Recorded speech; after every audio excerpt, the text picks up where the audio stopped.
Welcome to Home Gardening 4.0. This is our late May, 1st of June update. We're just gonna do a quick run through the garden. This is our Thompson seedless. I had come through and trimmed out some of the growth that was here, and you can see there's some little small grapes here formed. Oh, yes. Yep. So one of the things that I'll have to do is I'll have to come and select just one or two grape clusters so it doesn't get overloaded, and you'll end up with the grapes that are really small if you don't limit the number of grapes. Come on over to the red flame. My goodness, yes.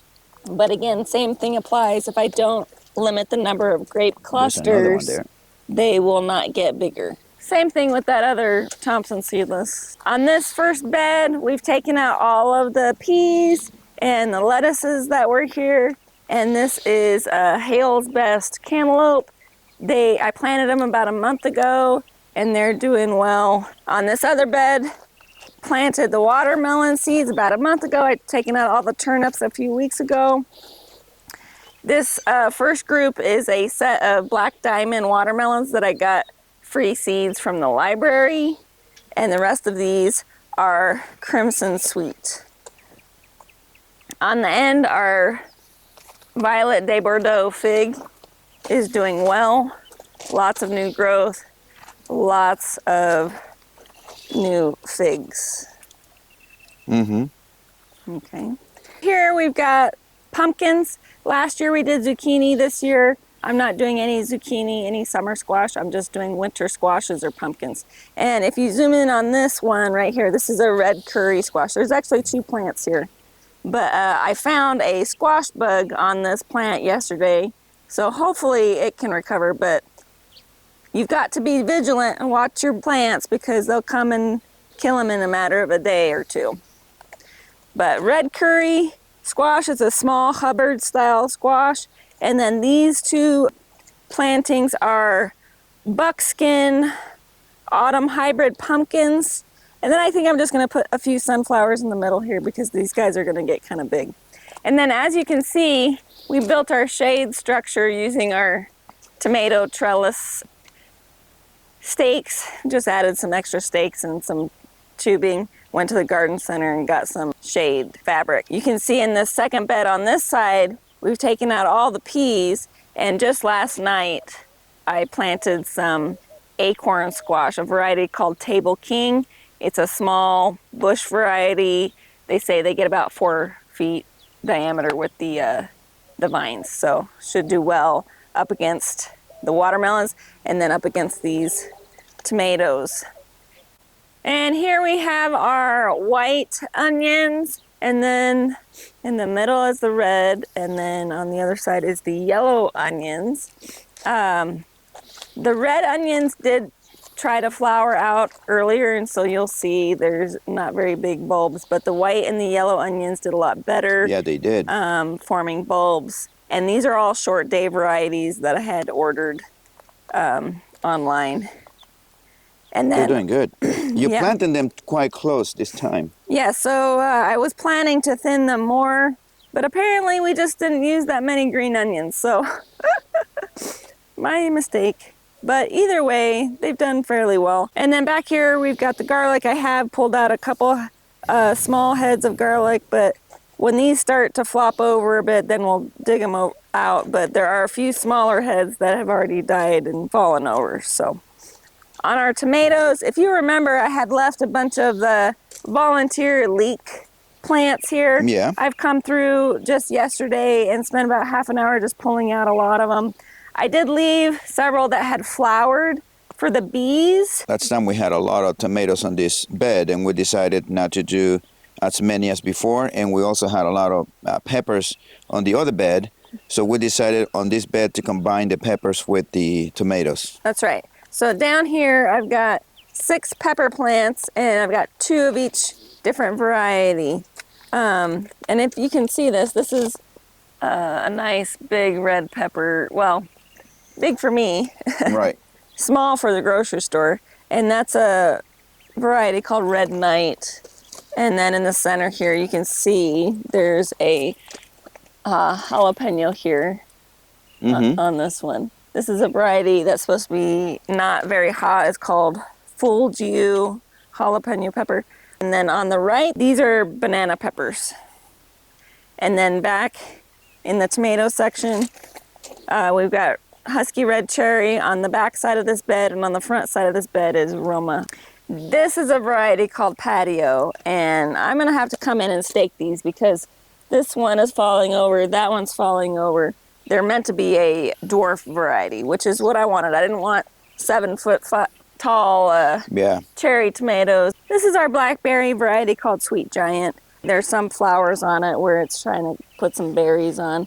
It did have a late period coming out of germination, so I've got a lot of buds here along this stem, just a little bit of new growth here. I think it was just very hot last year and was affected by that, so we'll see if it makes it through this year. And next to it we've got Little Miss Figgy. Little Miss Fig ain't so little anymore. I swear this fig is about quadruple or quintuple the size that it was. In such a short period of time, it's crazy. We planted it a year and a half ago. January we had a frost and it got frosted back, and then when it came back it just went poof. And now we've got a lot of figs. Probably the only thing that I'll have to come in here to do is make sure there's not a bunch of weeds, because that was something that was a problem. So in this bed I've got some herbs and flowers. On the very end I've got parsley in various stages. The two big parsley that you see there that are beginning to flower are volunteer from last year, and then the other ones I transplanted from various other places. On the front of the bed we have a herb called sweet savory, and on the back of the bed we've got sweet basil, and in the middle of the bed we have some zinnias. And you can see I've got this big orange zinnia right here in the middle. This was a volunteer plant that came from the bed behind it, and as you'll see there's several volunteer zinnias out here. Down to the strawberries, which have been this is my favorite bed of all. Very good. I would like to say that April was a bumper month for strawberries here. Started in March, but April just knocked it out of the water. We had harvest of at least 2 pounds every other day of strawberries, probably 3 weeks. And on the fringes of that, yes, we'll get half a pound to a pound of strawberries, but now they're coming out with more flowers. We just put this shade cloth up just a week ago. They seem to be doing very well, and there's so many more flowers, so we've got our second wind. Yes. And I do want to make this one observation. And it's almost June. It's almost June. The strawberries taste better when they're a dark red color and when there's not a lot of other strawberries on the plant. So during that middle harvest where there was just a lot of strawberries, they weren't all that sweet, but they were really sweet if there's just like 1 or 2 berries on the plant. So just a unique observation that I've had. Very sweet if there's not a lot of strawberries on the plant. Okay, and down at the end, we have blueberries. We've made it. Finally. Yeah. So if you look right here, this is a variety called Sunshine. It's a dwarf variety. It's not going to get too much bigger than this. We took it out of where we had before and kind of redid this little bed with a lot of soil acidifier to make this appropriate for these blueberries. So this plant seems to be the only one with blueberries. This little one behind it had a little rough start, so I kind of had to baby a little bit. It's coming back. That is also a Sunshine. This one behind it is called Biloxi. Didn't really get any flowers on it this year, but hopefully coming up next year. That one may be taller, so that's why I moved it to that position, but we'll see what happens. And this is our sweet bay laurel. This is the bay leaf bush, if you want to call it that. I did leave one leek here that was a volunteer, but basically this thing, along with Little Miss Figgy, has just popped this year. I was really worried when we first planted it. It was maybe 6 or 7 inches tall. got a little sunburn, But it's doing good. but it's doing great now. I have good expectations. Maybe this coming year we can start taking a few leaves off for cooking. So here we've got rosemary. You can see it's just gone Wild. huge. We'll have to trim that back. In the front corner I have thyme. All of these little blooms are parsley blooms, letting the beneficial insects have a good time with that. And then you may not be able to see it, but there is some chives down here in the front. Okay. I've got a lot of volunteer first year parsley plants down here. These little seedlings, most of these are zinnias here. And then I think I've got a single basil here Yeah. from last year. The rest of these are the Calabroca flowers or mini petunias. And then these are dahlias.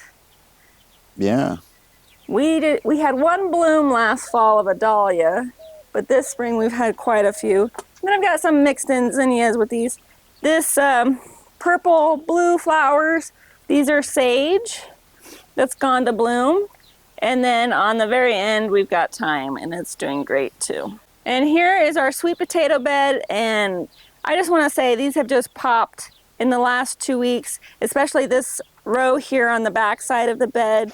And I just want to say, I think it's because we had a lot of fertilizer on this back row from the previous season potatoes. And if you look right here, I have one potato that sprouted that I missed when I had gone through and pulled out all the potatoes out of this Really? bed. Yeah.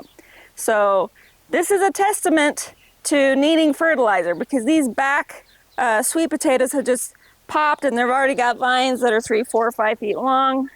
Not to say the front hasn't popped, but these are more. And this is our Texas mountain laurel. Again, it's a non-fruiting shrub that's somewhat slow growing. I do want to point out here, if you look at the tips, I did have some insect damage. I came out here about a week or two ago, saw a bunch of little caterpillars chowing down. So I did have to take about 20 minutes and pull them all off this plant. But otherwise, we made it through that little infestation with a little bit of damage, but otherwise doing okay. Now I've got our little semi-dwarf Trovita variety. It's an Arizona sweet variety. Right here I've got a Bear's Lime with several limes on it, if you can see. Yes. There. Several limes here. Nice. This next one is Mandarin Orange. Can't remember if this is a clementine. I have to look at my sheet. But this is a Mandarin Orange, and yes, there's some fruits here. Not a lot, but there's some fruits. And then right here, this is a Valencia Orange. In the back, we've got the pomegranate bush with lots of pomegranates on it. Well, I mean, I say lots, but probably 10 or 12 fruits already on the bush. It's our Mineola Tangelo. Oh, there are a few fruits here. I didn't think it had any, but there's a couple 3 there. of them. There's 3 right there. The top had broken off late last year, so I wasn't sure we were going to get much out of there.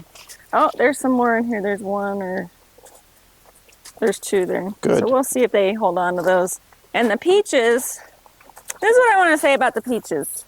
We should have thinned them more, and we should have thinned them earlier, because they're now ripening and they're just not that big. So generally, I mean, they're bite size.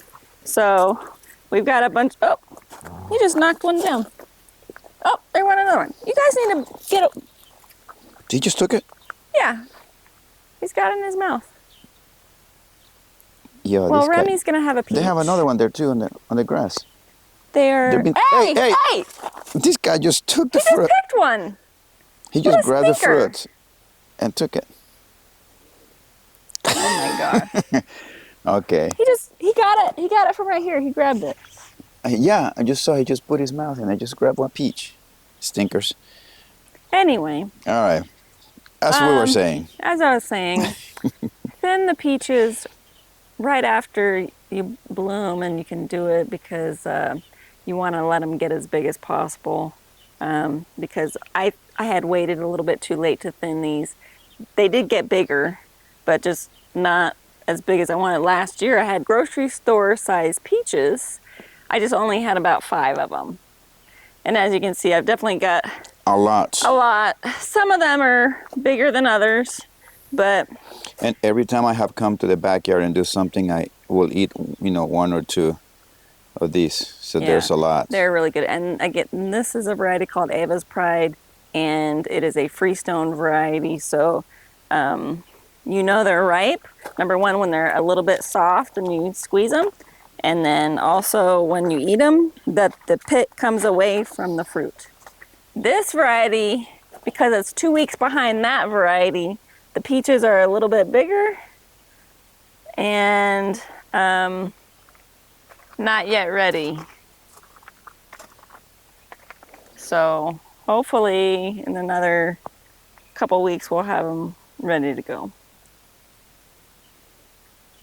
Apparently the dogs like peaches. Apparently they do. All right, on to the Anyway. next. So our lemon tree is doing good.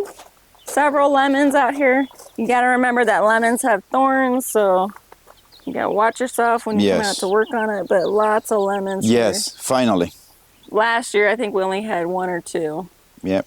But this year we've got lots of lemons. Lemons tend to do well here, so I feel like this is going to be a good lemon season. And here we've got one of our mesquite shade trees. We planted this a little more than a year ago. Trimmed it up. Now it's looking more appropriate. And The reason for it is that we're trying to get them to grow to look more like this one, so that in the afternoon it shades the grass here yep. on the backside. And we've got a little bit of trimming to do on that one, but that's common. And then this one here, close to the house, is leafed out. And I did do some trimming on it when it was dormant. But again, the idea was to get afternoon shade on this back patio with an umbrella style tree. We'll be there soon. That's all we have for you. Thank you for joining us on Home Gardening 4.0, and catch us on our next video.